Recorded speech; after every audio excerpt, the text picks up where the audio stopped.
तो दोस्तों आप सब लोगों को पता ही होगा कि भारत अपने आवश्यकताओं को पूरा करने के लिए कई तरीके के एयरक्राफ्टों का डेवलपमेंट कर रहा है, जिनमें एयरफोर्स के लिए मीडियम वेट एयरक्राफ्ट के रूप में तेजस मार्क 2 और 5th जनरेशन के एयरक्राफ्ट के रूप में AMCA जैसे एयरक्राफ्ट तो है ही, साथ में नेवी के कैरियर बेस्ड मल्टी रोल एयरक्राफ्टों के रूप में twin engine deck based fighter aircraft भी है। पर यहाँ पे दोस्तों आप लोगों को ये भी जान के रखना चाहिए कि भारत के इस तरीके के जो एम्बिशियस प्रोजेक्ट है इसमें सबसे बड़ा बाधा असल में डिले है। भारत के लगभग हर तरीके के डिफेंस प्रोजेक्टों में लंबा डिले होता है और इन डिले के कारण ही आज भारत के जो डिफेंस मॉडर्नाइजेशन है ये इतना पीछे है। पर धीरे धीरे करके अब इस डिले के जो इश्यूज है उससे ही खाली दूर नहीं किया जा रहा है, बल्कि मॉडर्नाइजेशन को भी तेज रफ्तार किया गया है। और आप सब लोगों को पता ही होगा कि हाल ही में जहाँ पे AMCA एयरक्राफ्टों को लेकर अप्रूवल दिया गया है, तो वहीं पे तेजस मार्क 2 एयरक्राफ्टों के प्रोटोटाइपों को भी निर्माण किया जा रहा है और शायद इस साल के अंत तक ये एयरक्राफ्ट बन के भी तैयार हो जाए। जबकि अब twin engine deck based fighter एयरक्राफ्टों को लेके भी इंडियन नेवी के वाइस एडमिरल की तरफ से एक बहुत बड़ा बयान दिया गया है और उनके बयान के मुताबिक आने वाले कुछ सालों के अंदर twin engine deck based fighter aircraft भी बनके तैयार हो जाएगा और अपना फर्स्ट फ्लाइट भरेगा। बेसिकली दोस्तों हाल ही में इंडियन नेवी के vice chief vice admiral Satish Namdev Gormade के तरफ से मीडिया को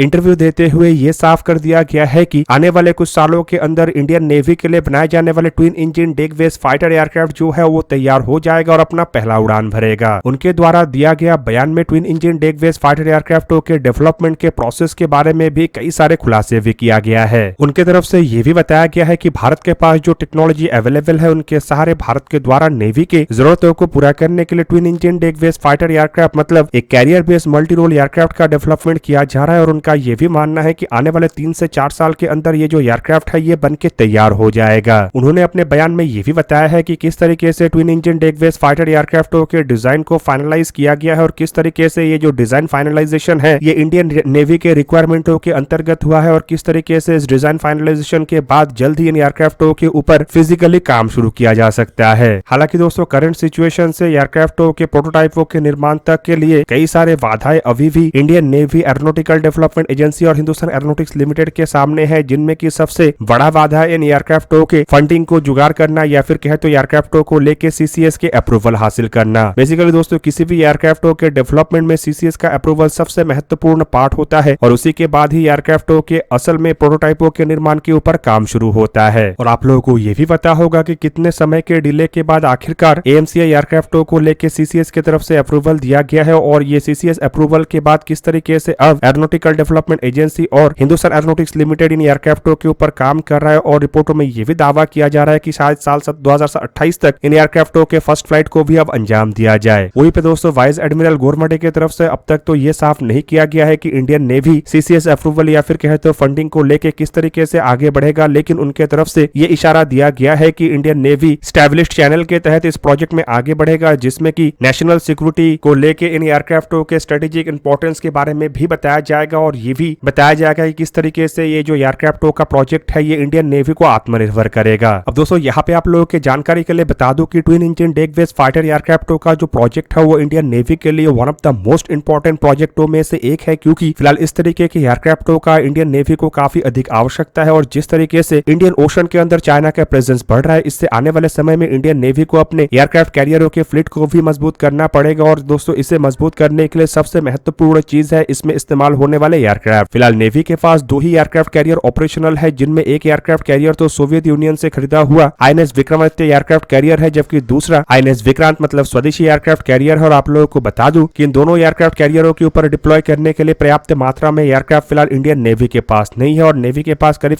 45 के आसपास ही MiG-29 एयरक्राफ्ट है, जो कि साल 2035 से रिटायर्ड किया जाना है। ऐसे में दोस्तों इतने बड़े आवश्यकताओं को विदेशी एयरक्राफ्टों के द्वारा पूरा करना संभव नहीं है और शायद इन्हीं कारणों की वजह से नेवी की तरफ से twin engine deck based fighter एयरक्राफ्टों को लेकर इतना अधिक महत्व दिया जा रहा है। और आप लोगों को बता दूं कि यही एक तरीका है जिससे कि नेवी अपने आप को आत्मनिर्भर करने के साथ साथ इंडियन ओशन के अंदर और स्ट्रॉन्ग कर पाएगा। ऊपर से दोस्तों अगर इंडियन नेवी के लिए और एक एयरक्राफ्ट कैरियर का निर्माण किया जाता है तो इससे twin engine deck based fighter एयरक्राफ्टों का जो आवश्यकता है ये और बढ़ जाएगा। और फिलहाल MiG-29 एयरक्राफ्टों के रिटायरमेंट प्लान को अगर देखा जाए तो उसे देखते हुए नेवी को ये जो एयरक्राफ्ट है ये जल्द से जल्द चाहिए, जिसके लिए CCS को जल्द से जल्द एयरक्राफ्टों के डेवलपमेंट को लेकर क्लियरेंस देना पड़ेगा। फिलहाल दोस्तों twin engine deck based fighter एयरक्राफ्टों को 2 इंजन वाले carrier based multi role aircraft के रूप में बनाया जाना है और रिपोर्ट में दावा किया जा रहा है कि ये जो एयरक्राफ्ट है ये असल में -5th जनरेशन का एयरक्राफ्ट होगा, मतलब इसमें कई तरीके के 5th जनरेशन के टेक्नोलॉजियों का भी उपयोग किया जाएगा। और दोस्तों ये भी एक बहुत बड़ा कारण है जिसकी वजह से इन एयरक्राफ्टों के प्रोजेक्ट को एक महत्वपूर्ण प्रोजेक्ट के रूप में देखा जा रहा है। और आप लोगों को बता दूं कि फिलहाल तक तो इंडियन एयरफोर्स इन एयरक्राफ्टों को लेकर कोई इंटरेस्ट नहीं दिखा रहा है, लेकिन एयरक्राफ्ट बनने के बाद शायद इंडियन एयरफोर्स की तरफ से भी इन एयरक्राफ्टों को लेकर इंटरेस्ट दिखाया जाए। वहीं पे twin engine deck based fighter एयरक्राफ्टों को डेवलप करने के लिए भारत के पास कई तरीके के टेक्नोलॉजी ऑलरेडी अवेलेबल है, क्योंकि इससे पहले तेजस एयरक्राफ्टों के नेवल वेरिएंटों को भी बनाया जा चुका है जो कि कैरियर लैंडिंग और टेक ऑफ में समर्थ है। तो वहीं पे भारत की तरफ से अब तेजस मार्क 2 जैसे एयरक्राफ्टों को भी डेवलप किया जा रहा है और AMCA के भी टेक्नोलॉजी भारत के पास लगभग आ चुका है, जैसे कि ट्विन इंजन डेक बेस्ड या फाइटर एयरक्राफ्टों के कंपोनेंट और सब असेंबलीज को लेकर भारत को मुश्किल नहीं होगा, लेकिन सबसे बड़ा जो जरूरत है वो है CCS का क्लियरेंस। और दोस्तों अगर इस साल के अंत से पहले CCS की तरफ से क्लियरेंस दे दिया जाता है तो माना जा रहा है कि साल 2027-28 तक AMCA एयरक्राफ्टों के साथ साथ parallelly twin engine deck based fighter aircraft भी अपने टेस्टिंग के लिए तैयार हो जाएगा। और दोस्तों एक तरफ जहां पे twin engine deck based fighter एयरक्राफ्टों को लेकर इंडियन नेवी की तरफ से अपना कमर कस लिया गया है, तो वहीं पे दूसरी तरफ भारत फौज भी इंडियन आर्मी के आर्टिलरी मॉडर्नाइजेशन को देखते हुए अपना कमर कस चुका है। और रिपोर्ट में दावा किया जा रहा है कि भारत फौज कंपनी की तरफ से हाल ही में ही अपना एक नया ट्रक माउंटेड हाउर्जर को अनवेल किया गया है। दोस्तों हाल ही में ही भारत फौज कंपनी के चेयरमैन और मैनेजिंग डायरेक्टर बाबा कल्याणी की तरफ से मीडिया को जानकारी दिया गया है कि उनके कंपनी के द्वारा एक नया ट्रक माउंटेड आर्टिलरी मतलब 155 मिलीमीटर बाई 39 कैलिबर के आर्टिलरी गन को तैयार किया गया है। जबकि इसके साथ साथ खबरों में यह भी दावा किया जा रहा है कि भारत फौज इसी आर्टिलरी के एक अपग्रेडेड और अधिक ताकतवर वेरिएंट मतलब 155 मिलीमीटर बाई 45 कैलिबर के गन को भी तैयार कर रहा है। और दोस्तों ये जो 39 कैलिबर का आर्टिलरी है ये असल में 4x4 ट्रक के ऊपर माउंट किया गया है, जिससे कि ये हल्के वजन का भी है और लगभग हर तरीके के ट्रेन में हाईली मैन्यूवरेबल भी है। और आप लोगों को बता दूं कि भारत फौज या फिर कहे तो कल्याणी स्ट्रेटेजिक सिस्टम लिमिटेड की तरफ से ऑलरेडी इन गनों को लेके एक सफलता हासिल किया गया है और ये सफलता है आर्मेनिया की तरफ से खरीदे जाने वाले ऐसे 72 गन। रिपोर्ट के मुताबिक ये भी दावा किया जा रहा है कि इंडियन आर्मी भी इन गनों को लेकर इंटरेस्टेड है और शायद यही कारण था जिसकी वजह से इंडियन आर्मी की तरफ से भी इन गनों के ट्रायल को अंजाम दिया गया था। और दूसरी तरफ दोस्तों बताया जा रहा है कि एक 45 कैलिबर के गन को भी भारत फौज की तरफ से तैयार किया जा रहा है, जो असल में 155 मिलीमीटर बाई 45 कैलिबर के टोड आर्टिलरी गन मतलब मर्ज BR जैसे गनों के ही एक ट्रक माउंटेड वर्जन है, ताकि इन गनों को और अधिक मोबाइल या फिर कहे तो और अधिक फ्लेक्सिबल बनाया जा सके। रिपोर्ट में यह भी दावा किया जा रहा है कि भारत फौज असल में इन्हीं गनों के बेस पे एक नया वेरिएंट को इंडियन आर्मी के लिए बनाना चाहता है, ताकि इंडियन आर्मी के जो मॉडर्नाइजेशन प्लान है उसके अंतर्गत भी काम किया जा सके और साथ ही साथ भारत फौज का जो दुनिया के सबसे बड़े आर्टिलरी मैन्युफैक्चरर में अपने आप को शामिल करना था उसमें भी काम किया जा सके। हालांकि दोस्तों ये जो 45 कैलिबर के गन है इसका ट्रायल को अब तक अंजाम दिया गया है कि नहीं इसके बारे में जानकारी नहीं है, लेकिन भारत फौज कंपनी की तरफ से ये साफ किया जा रहा है कि असल में कंपनी के द्वारा इसके डोमेस्टिक वेरिएंट मतलब इंडियन आर्मी के लिए स्पेसिफिक वेरिएंट को बनाया जाएगा, जो कि असल में काफी ताकतवर होगा और काफी फ्लेक्सिबल भी होगा, ताकि इंडियन आर्मी की जरूरत और मोबाइल आर्टिलरी गनों के जो रिक्वायरमेंट है उसे पूरा किया जा सके। हालांकि दोस्तों अगर भारत फौज को देखा जाए तो कंपनी की तरफ से ये कोई पहला ऐसा गन नहीं जिसे बनाया गया है, बल्कि कंपनी कई तरीके के और भी गनों के डेवलपमेंट में शामिल है, जिनमें 155 मिलीमीटर के अलग अलग कैलिबर के मतलब 39 कैलिबर से शुरू करके 52 कैलिबर तक के अलग अलग गन है। जबकि इसके अलावा towed gun, mounted gun, even Kalyani group की तरफ से DRDO के ATAGS मतलब एडवांस टोड आर्टिलरी गन सिस्टमों को भी तैयार किया जा रहा है और 105 मिलीमीटर के भी माउंटेड गनों को कल्याणी ग्रुप की तरफ से तैयार किया गया है, जिस वजह से एक तरीके से आप कह सकते हैं कि कल्याणी ग्रुप या फिर कहे तो भारत फौज असल में भारत में आर्टिलरियों को मैन्युफैक्चर करने में और आर्टिलरियों को डेवलप करने में सबसे पहला प्राइवेट कंपनी बना है। वहीं पे दोस्तों एक्सपोर्ट ऑर्डर को भी हासिल करने से एक तरीके से भारत फौज का जो रुतबा है वो कई गुना बढ़ चुका है और इन्हीं कारणों की वजह से फिलहाल माना जा रहा है कि भारत फौज जल्द ही आर्टिलरियों के मामले में केवल मात्र भारत को ही आत्मनिर्भर नहीं करेगा, बल्कि एक्सपोर्ट मार्केट में भी भारत का नाम काफी ऊंचा में ले जाएगा। दोस्तों आप लोगों को क्या लगता है कि भारत फौज कंपनी की तरफ से ये जो गन बनाया गया है किस तरीके से इंडियन आर्मी के स्पेशल रिक्वायरमेंटों को पूरा करने में समर्थ होगा? कमेंट करके अपनी राय अवश्य दीजिए। दोस्तों आज के इस वीडियो को यही पे ही करते समाप्त, किसी और एक दिन किसी और एक वीडियो में मिलेंगे, तब तक के लिए जय हिंद, वंदे मातरम।